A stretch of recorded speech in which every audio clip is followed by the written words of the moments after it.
সমুদ্র উপকূলবর্তী নোনা পরিবেশের বিশ্বের সবচেয়ে বড় ম্যানগ্রোভ বন সুন্দরবনে শীতের শুরুতেই বাড়ছে পর্যটকের সংখ্যা। পর্যটনে সম্ভাবনা বিস্তারে ইকো রিসোর্টে বদলে যাচ্ছে উপকূলীয় গ্রামীণ অর্থনীতি। তৈরি হয়েছে প্রায় ৩,০০০ লোকের কর্মসংস্থানও। তবে পরিবেশ কর্মীদের দাবি, ইকো রিসোর্টগুলো বিকশিত করতে সুন্দরবন যেন কংক্রিটের নগরীতে পরিণত না হয়। সুজন মজুমদারের প্রতিবেদনে বিস্তারিত জানাচ্ছেন শেখ ফাহিম। বিশ্বের বৃহত্তম ম্যানগ্রোভ সুন্দরবন শুধু প্রাকৃতিক সৌন্দর্যের ভাণ্ডারই নয়, দেশের পর্যটন শিল্পের অপার সম্ভাবনার নতুন দিগন্ত খুলে দিয়েছে। বিশেষ করে সুন্দরবনে মানসম্মত আবাসনের সুবিধা না থাকায় পর্যটক আকৃষ্ট করা দুর্লভ হয়ে পড়েছিল। তবে গত কয়েক বছরে বদলে গেছে সুন্দরবনের চিত্র।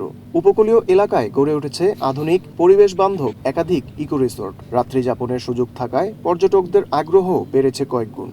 এখন দেশ বিদেশ থেকে প্রতিদিন হাজারো পর্যটক আসছেন সুন্দরবনে। দিন মজুরে কাজ করতে যাইতাম, আমরা এখন এই রিসর্টে কাজ করি। পড়াশুনো জানা সত্ত্বেও কোনো কর্মসংস্থান ছিল না, সুন্দরবনেই কিন্তু কাজ করতাম। রিসোর্টগুলো হওয়াতে আমরা অনেক কর্মসংস্থান পেয়েছি, আমরা অনেক ভালো আছি। উন্নত রিসোর্ট করলে ঢাকা থেকে অনেক ভালো ভালো লোকজন আসবে। ভ্যারাইটিস যে গাছের সমাহারগুলো, এগুলো আসলে টাউন সাইডে দেখা যায় না, তো এই জন্যই আসলে সুন্দরবনের এই সাইডটাতে আসে। সুন্দরবনের সৌন্দর্য দেখার জন্য সবাই যেন অন্তত সুন্দরবনে একবার হলেও আসেন। ইনশাল্লাহ আসলে আপনারা অনেক উপভোগ করতে পারবেন।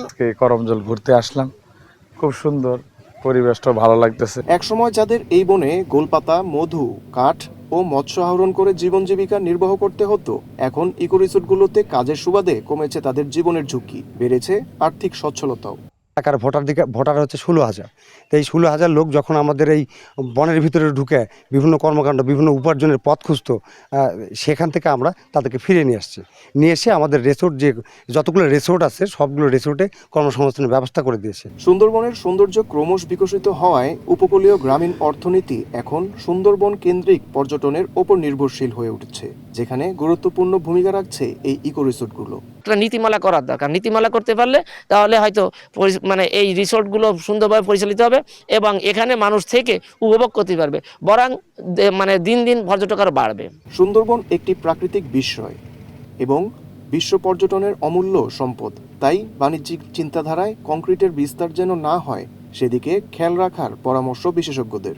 এই পর্যটন শিল্পকে আমাদেরকে বিকশিত করতে হলে এখানকে কোনো অবস্থায় যেন কনক্রিটের জঙ্গল তৈরি না হয়, ইট পাথর দিয়ে যেন এখানে কিছু না করা হয়, সেদিকে খেয়াল রাখতে হবে।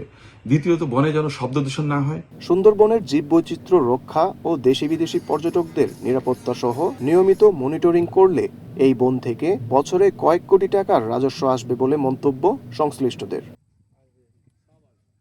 Sheikh Fahim, Asian television.